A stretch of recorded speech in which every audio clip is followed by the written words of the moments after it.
Finlay, high noon in the District of Columbia. Time to get to the Rude Guest Hotline. Talk to our friend, Mr. Wes Hall. Anchors all of your Wizards coverage for Monumental Sports Network. Wes, what's up, brother? How are you? Gentlemen, thank you for having me. I miss you two knuckleheads. Dude, thank you for joining us. We haven't, left hand up, we haven't had you on a ton this season. It's been whenever Brian and I have talked about the Wiz this year, we have said they understood the assignment and are completing it correctly. They were running it to perfection. It's a growth year with eyes towards next season. And for what we think most importantly, they're going to be one of the top 3 teams with a chance at Cooper Flagg in the draft. What have you seen overall from the Wiz as the season's winding down, only 2 games left? Honest to gosh, guys, and I know because I am who I am and I'm really close to the painting, sometimes I'm in the painting, it may seem biased, but I've seen a group of young guys get a chance to just have fun playing basketball and getting better. There's a lot of pressure in the NBA, obviously, to win and perform at a high level. But when the circumstances, really prevent you from being able to do that, you gotta create the environment that's going to make you the most successful. Yep. And so be able to see guys like Bub and Alex and Bilal, all these guys really just find who they are as professional athletes. It's been fun. I'd rather deal with development versus disappointment. Yeah, I went to some games and I watched those guys play. And I'm gonna be honest, I was one of the last games Bub was on fire. Yeah. And they got to the fourth quarter, Bub was on the bench. And that quickly made me realize what's going on. A lot of those players have shown some promise throughout the year and can be a big part of a team moving forward. Mm-hmm. But the people that are making the decisions were like, hey, we're going to be in this Cooper Flagg deal, and you're not going to finish this game like that because Bub had 32 that night, could have had 45. They made sure he wouldn't get in there. You know what I mean? So I understand what's going on. And then the players do play hard when they get their chance, but then they make sure that they're going to be on the right side of the result at the end. Well, that's one of the things that I think most people should be aware of is that when it comes to the players, they're going to compete. And as an organization, they're expected to compete. When you step on that 94-50, I don't care what's going on outside of it. Your job as a professional basketball player, and out of respect for the fans and the organization, you go hard. That's why I'm content with whatever may be on the outcome side. Like you guys said, at the beginning of the year, we knew the expectation wasn't to be the number 3 seed in the West, in the East. Like, that's not what we're doing. We're trying to put ourselves in a position to not only be a consistent playoff team, but be one of those where you go in on a night-in, night-out basis, presuming that, hey, this is a 50-50 shot. We're going to take on whoever comes in this building tonight. And that's what I want. I'm tired of being mediocre. I'm tired of hanging in the middle. Nobody enjoys that. Yep. Well, dude, it's funny you say that because B and I talked about, I watched The Wiz and pretty much I'd say I bet I watched 70 out of 82 Wiz games, second half, maybe more than that. You know what I mean? And I'm fully aware they haven't won many games, but they do play tough. And I think Keith deserves a lot of credit for that. And that, to me, is building the culture and the mindset, even if the results aren't there. Can I just pose one question to you that has me terrified, Wes? Go right ahead, brother, because I think I know what you're afraid of, but I want to hear it. What you got? All right. So the Wiz, the Jazz, and the Hornets are all going to finish with the top lottery odds. Mm-hmm. Cooper Flagg plays for Duke. Charlotte is going to get one of these chances. Washington's obviously going to get one of these chances. But doesn't Cooper Flagg seem like the most Utah-ist dude of Utah dudes? I just the fact that the Jazz are in this thing freaks me out. You know what? I can see where he would fit in Utah, but the way he's got, and I hate using cliche sports terms. He's got that dog in him. I've heard that 1,000 times. I'm overhearing it, but guess what? I'm going to use it because he really does. And for a city let's compare markets. And this is no shot at Salt Lake because I've been there, then Park City. It's all good. Let's have some fun skiing and watching movies. It's beautiful out there. DC, right? DC deserves a dog. And when I think about the possibility of pairing what we already have in this team with another guy that's young, talented, super athletic, crazy wingspan, and wants to like play every second of the game, I'm like, hey, bro, come on, welcome to the district, man. Like, I would love to be able to say that officially, welcome to the district, because this is the place that I think the soil is ripe and fertile to produce some really good fruit and for a long time. And you know the things that synergy-wise could bring it with the new building and all the other things. Like, I would love for Wizards fans to pull up every night and see Mr. Flagg. I would love that. But here we go, man. Here we go. That would be great. What's the backup plan if you don't get that first pick?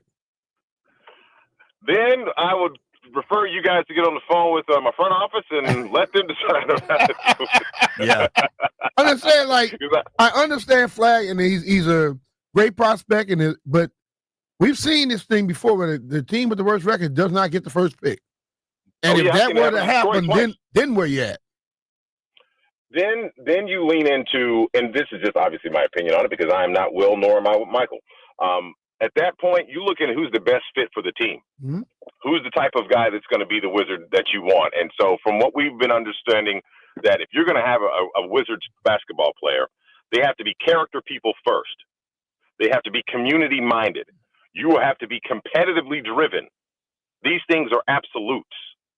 We're just not going to accept anything else.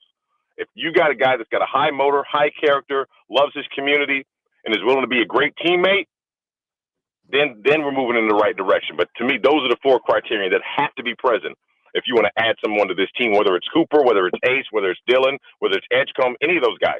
You have to make sure that those things are there because that's the type of player that this fan base deserves. Talking with our friend Wes Hall here on the Rude Guest Hotline. Rude makes the most reliable HVAC products in the DMV.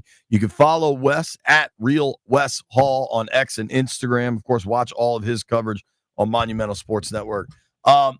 Wes, kind of zooming out from just the Wiz, right? Because they got 2 games left. I know you'll be working them, and I know, if I had to guess, maybe some folks are ready for the season to be over and start to focus on what's going to happen next. The most important, the Wiz play tomorrow night in Chicago, and then Sunday, I got an altcast for game 82, B.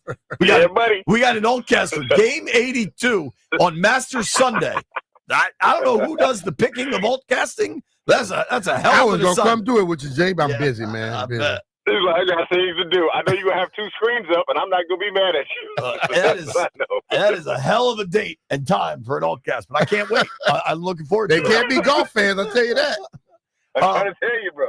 But the most important date for the Wizards coming up is 32 days from now? Draft day? Lottery day. May 12th. Tell them, JP, lottery day, baby. May 12th, Chicago, Chat Town. Will you guys, I imagine you'll have will you be out there? What kind of shows are you going to do? I'm going. You're going? I'm going. I'm there. Okay. I'm there. No questions asked. I'm there. And my intent is to not only be there, but I want to be there for the combine workouts. I'm excited about the moment. Let's play this out.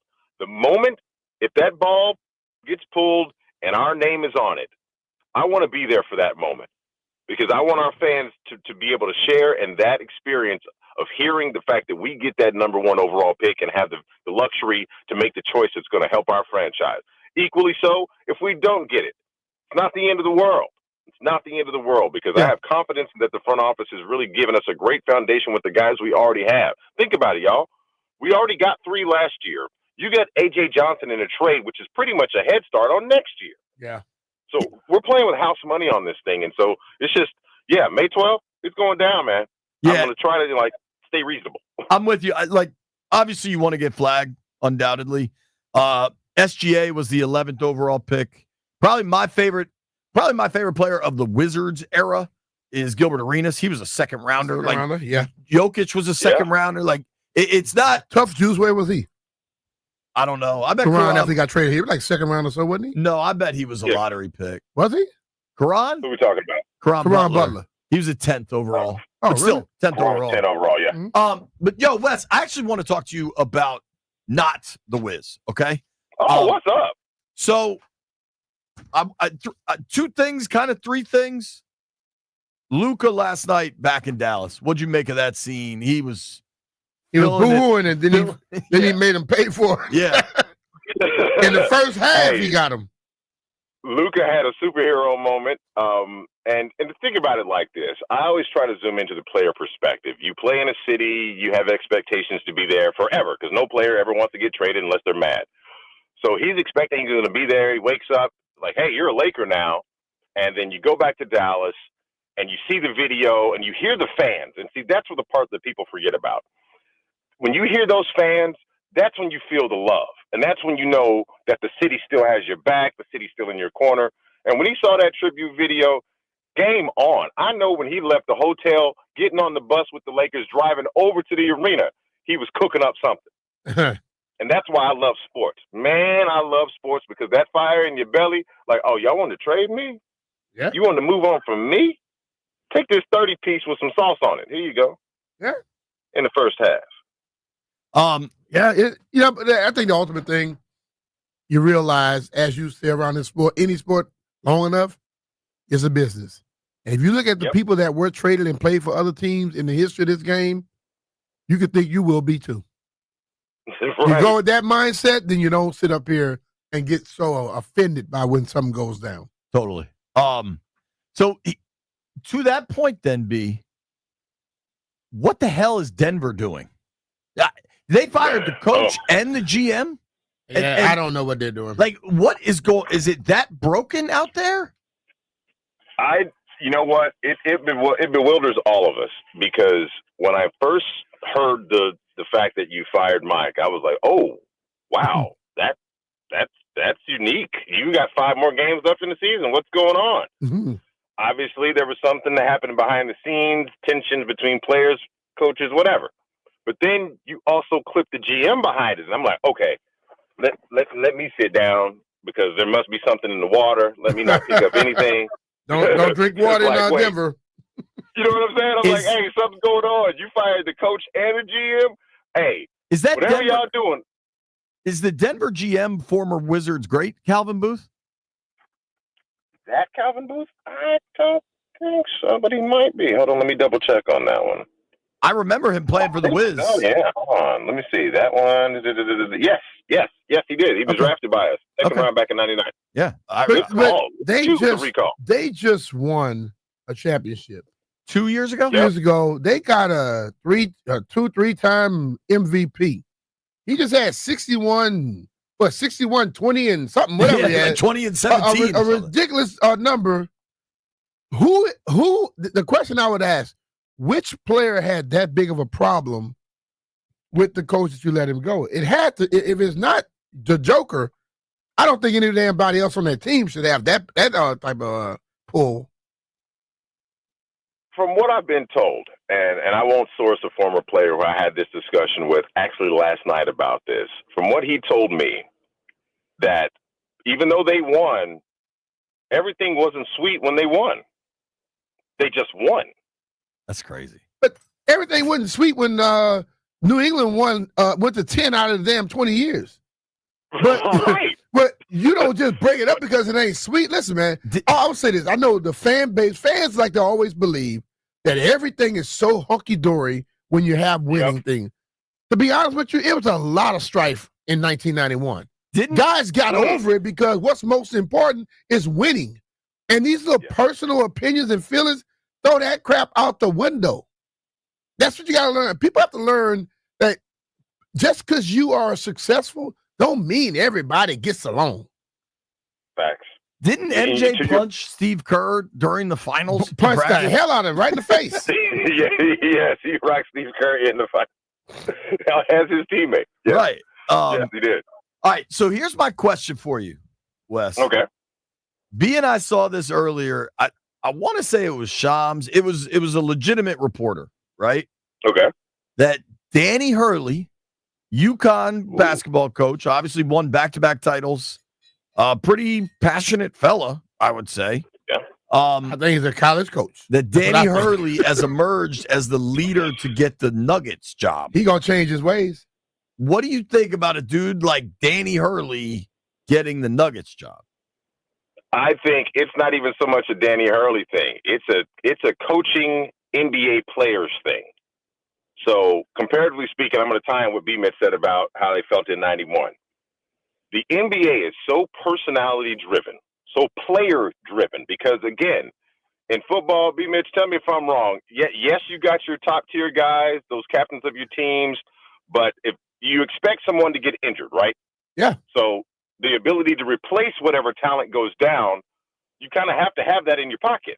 Okay. Well, in the NBA, how many Jokic's are running around? Not many. How many LeBrons are running around? Not You know what many. I mean? Yeah. So the player has, from the NBA side, the player has exponentially more power and influence. Because if you can't appease that guy, whoever it may be on any team, you got a problem. And that's why it's important to have guys that don't have that. See, I look at this, though, Wes.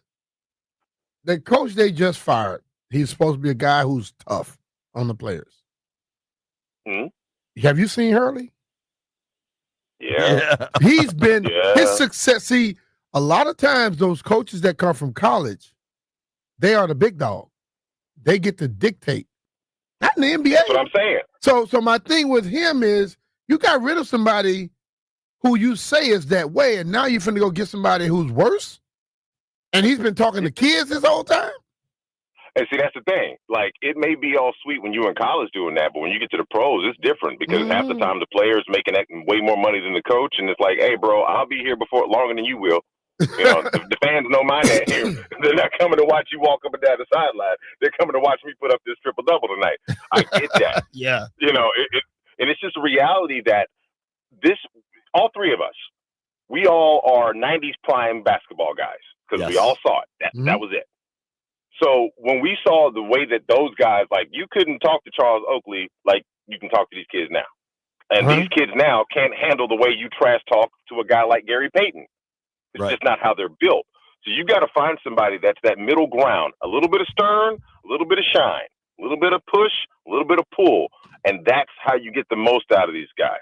See, in my opinion, that's the most I still think coaching is the closest thing to psychology ever. Yeah, where sure. You got to be able to, like, John would always say this, you know, when they win, I got on them. When they lose, I kind of coddled them. You know, too many times coaches, especially from college, when they win, they want to put their chest on top of how good everything is. When they lose, they start trying to point fingers at the players. Hurley, after they lost to Florida, was awful. Yeah. If you remember that. You have to, like, in this day and age, and I know everybody say, well, you can't be like you were in the past. That's BS. If a player thinks you respect them, they'll listen to any damn thing you say. So you got to find a way to make sure they know you respect them. Then you can do whatever else. Wes, you hit the nail on the head with that. We got to run here. I got 3 questions for you. Just one-word answers. Yes or no, okay? One-word answers. Let's get it on. All right, this is our friend Wes Hall from Monumental Sports Network. Can Cleveland win the East? Which Cleveland? Cavaliers, not the Guardians or the Browns. I was waiting to see. Can they win the East? Can they? Yes. Can they get past the Celtics? No. Okay. Can the Lakers win the West? Yes. Wow.